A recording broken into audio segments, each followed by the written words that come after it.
Thank you so much for joining us for our inaugural debrief from day one of the Ken Paxton impeachment trial, the historic Ken Paxton impeachment trial. So every evening at 6:30, we're going to be inviting local Austin attorneys to join us for debrief and legal analysis of the day's development. So I want to introduce our two guests to you tonight. We have Randy Leavitt, who is a longtime Austin attorney who has a defense practice now, but also worked as a prosecutor for many years, and David Escamilla, who is a former Travis County attorney. He served in that elected position for 18 years and worked in that office, overseeing both criminal and civil cases for more than 3 decades. So, gentlemen, thank you both for joining us tonight.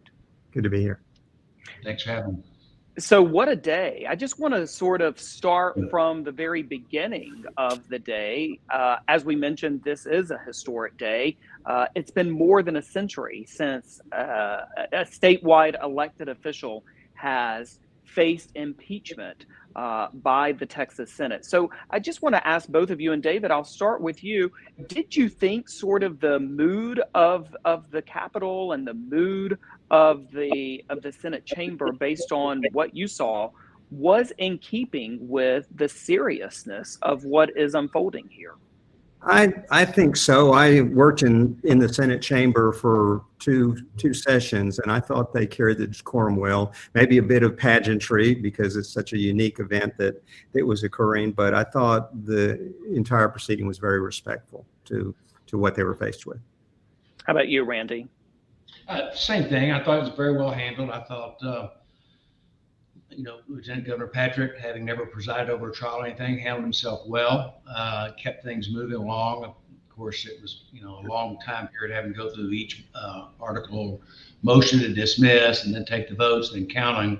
That wasn't much fun to sit and watch, but I understand, I guess, under the rules, that was something that had to be done. But one of the things I took from it was, I think it looks pretty clear just from the votes on those motions that we've got at least 6 Republican senators that are going to vote. It doesn't matter what the evidence is, doesn't matter what comes out, are going to be voting no against impeachment. And then you've got 2 or 3 or 4 or however many others you don't know. There was some thought that this case may end in the first 30 minutes of the proceedings if the majority voted to shut it down. And we saw that didn't happen. The senators want to hear the evidence, I think rightfully so. I want to break that down a little bit more, because there was an opportunity today for the senators, and particularly those Republican senators, to say, forget it, and to stop everything in its tracks and not even have an impeachment trial. I mean, David, were you surprised that they did not do that? Not surprised, but I was, I was prepared for it. These things happen so infrequently, of course, every 100 years or so, and you just never know with this Senate how they were going to take it. And I agree with Randy. We saw 6 of them that were pretty consistent, and that first vote was a no evidence vote. So if you voted to, along with that motion, that's pretty much dictating that you're going to stay consistent, and I think those are pretty solidly a no conviction vote. Randy, were you surprised that they? Yeah, Randy, were you surprised that they went forward? No, I wasn't. I kind of expected this. I just didn't know how close it was going to be, how many votes they were going to get to grant the summary judgment, no evidence motions, or the other similar motions. They were all very similar in terms of what they were all saying and what they were asking for, but on different grounds. But no, I wasn't really surprised. I felt like, I think anybody, we got to remember here, we're dealing with politicians who've got the public to answer to, their constituents to answer to. And I think that there's been so much about this that they feel like they've got to hear the evidence before they And in addition to that, we know, for example, that former Governor Rick Perry and Energy Secretary Rick Perry publicly wrote an op-ed piece, I'm sure you've both read it, in the Wall Street Journal, not putting his finger on the scale in terms of whether or not there should be a conviction, but at least saying, hey, folks, it sure seems like there's enough to go forward. Karl Rove made similar comments. Randy, I'll start with you, and David, I'll ask you the same question as well. But Randy, you can take it first. Do you think those voices, those longtime Texas Republican voices, made a difference with regard to this trial going forward? No, I don't think so. I think that the senators are, all of them are educated people, and they understand what their role is and what they need to do. And I think that they look at it in the context of their political career, obviously. And I think that they know that their jobs are important, and what they should do is listen to the evidence and make a decision. And I think there have been a lot of backlash if they had not done that. That just terminated this trial on a vote, then there's going to be most people out there thinking it's going to be voted along partisan lines anyway. And if they'd done that, then it kind of would have been game over. That's all this was, is partisan politics. Now we're going to get to hear the evidence. The prosecution is going to get to put on their case. The defense is going to get to defend against it, and then they're going to deliberate and vote. It's not a jury trial. It's not the typical trial that David and I and you are used to covering, Tony. I mean, there's no such thing as an unbiased senator in this proceeding. They're all biased, and they all have an opinion. Can that opinion be changed with the testimony that's going to be put on? I think that's the $64 question. And the other thing is that makes a big difference in how they receive the evidence, because we know the human mind, if you're leaning one way or the other, you're looking for evidence that kind of supports your inner thoughts as to how you think the case ought to turn out. So to me, I think that's what we're going to be looking for over the next several days or weeks. David, I know that in a situation like this, there is not one thing that is not part of a strategy. I noted, and I think others did as well, that when it came time for Ken Paxton to enter a plea, he did not do the talking for himself, but rather Tony Busby, his attorney, said that he was pleading not guilty. Why would that have been the case? What in your mind could have been the decision around that, or the strategy around that?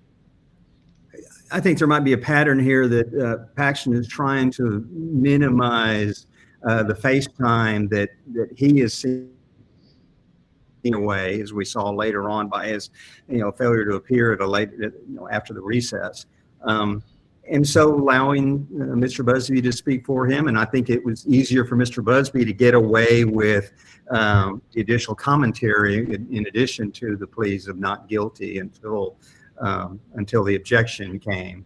So I think you're right that it was well planned. We'll see how much of a negative impact that might have had, but kudos to them. I think they thought that through, and they're minimizing Paxton's face time in this.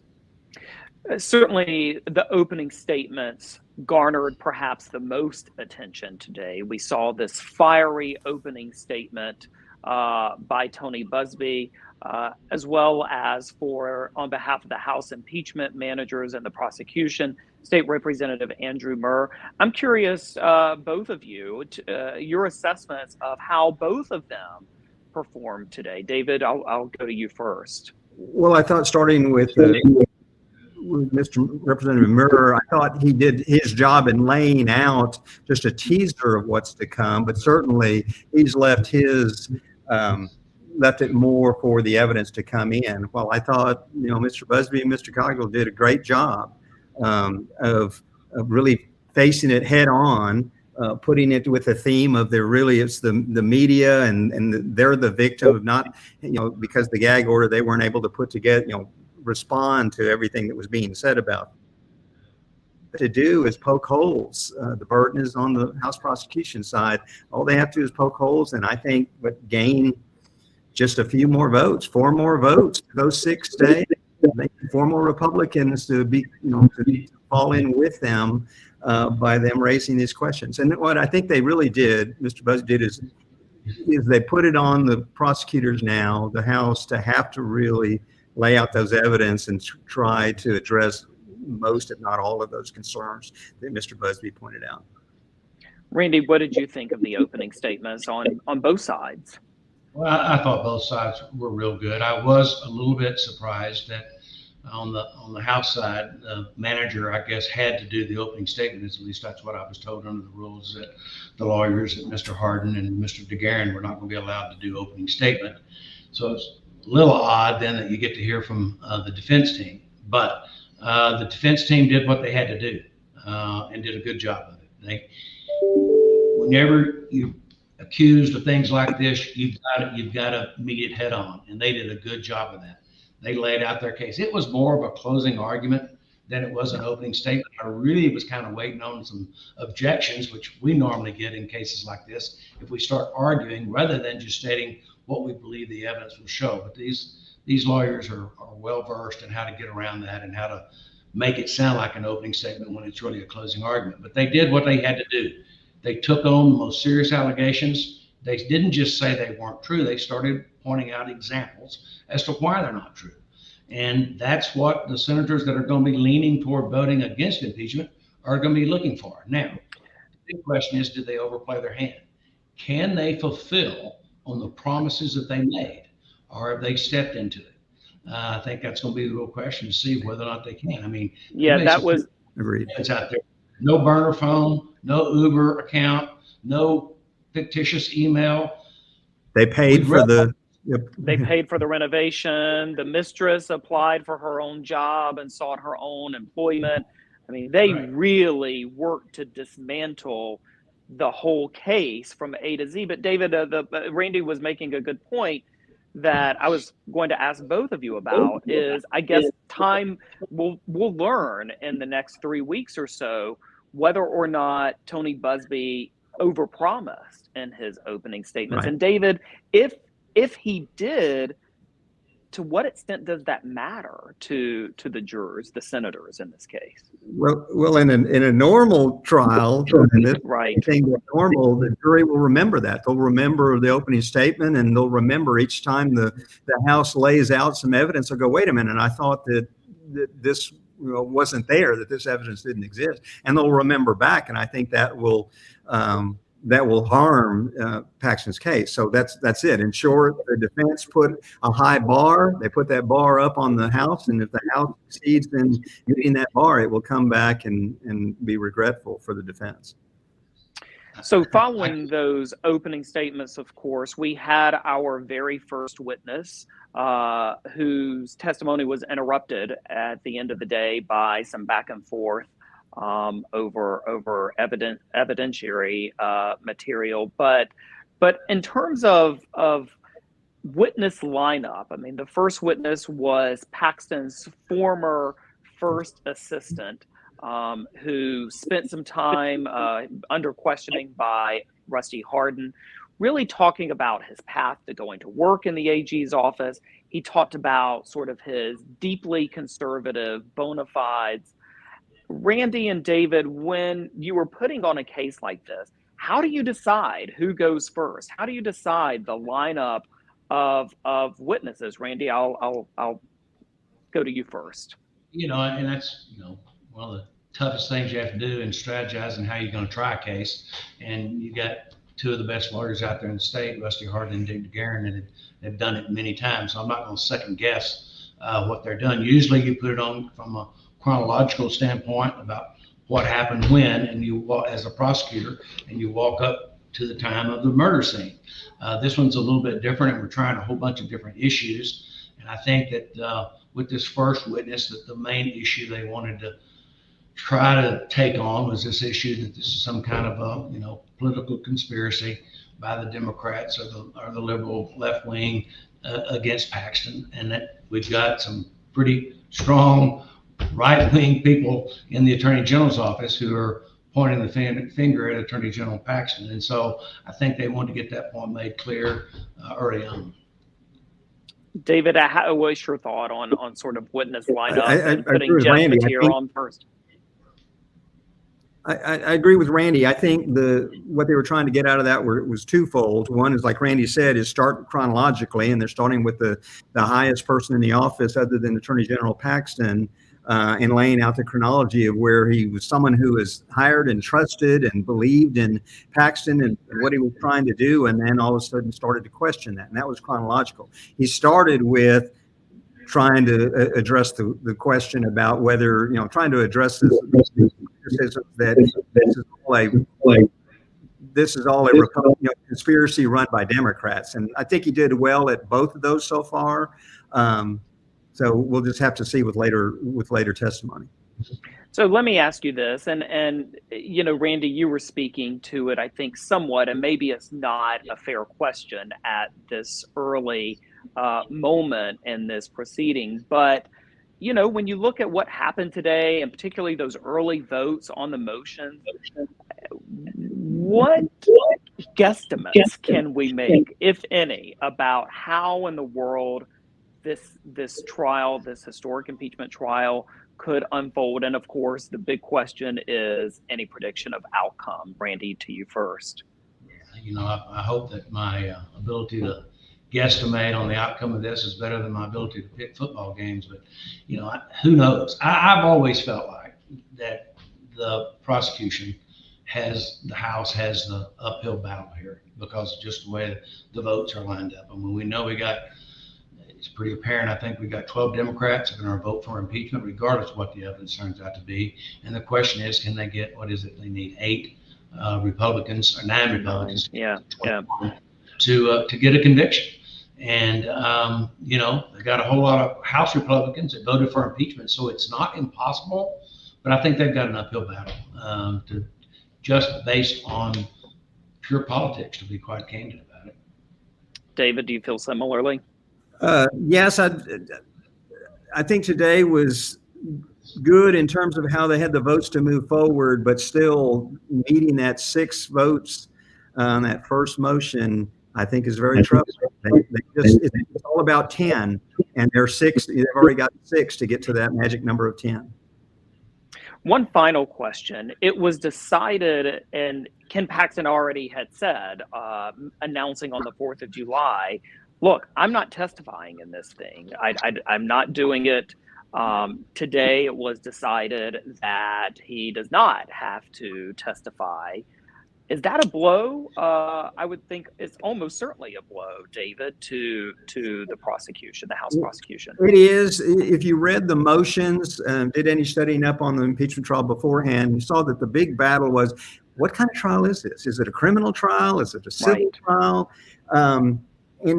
Each side had arguments, could point to previous decisions that might argue one way or the other. And in the end, Lieutenant Governor Patrick kind of split the baby. I mean, I think what he was trying to do is he saw it, and I think he's quoted as saying that it's a political trial. It's neither one of those. It's a political trial. But in terms of addressing the rights of the defendant in this, he argued it was more akin to a criminal trial, and so he granted that. And so on one hand, you're not going to hear Paxton on the stand taking the 5th. But for those that are looking for the 5th, I think that they'll get plenty of that when Nate Paul takes the stand. So you'll still have that, but it won't be General Paxton. Randy, how about you? I think that's right. I think it's not so much a question as whether or not he can testify, as whether or not he can be called as a witness, and then have to refuse to testify and take the 5th Amendment, or go ahead and testify and run the risk of how it might affect him later on. I don't think it was a surprise. I think, we look back at previous impeachments, both Trump impeachments. The president didn't testify. I believe Clinton testified in his impeachment proceedings. So I don't think it's unheard of. And I thought that presiding officer Patrick did a good job of laying out the grounds why he ruled the way he did. And I don't know that I think it was probably not what the prosecution wanted, but I don't think they were truly surprised by it and were expecting it. Randy Leavitt, David Escamilla, we appreciate your time and your insights so much. And again, we will be having these daily analysis and legal debriefs every evening here at 6:30. Hope to have you both back during the course of what is, again, expected to be a trial lasting anywhere from 3 weeks to a month, or possibly even longer. But thank you both again for joining us. Have a good night, everybody. Happy to do it. Thank you, Tony.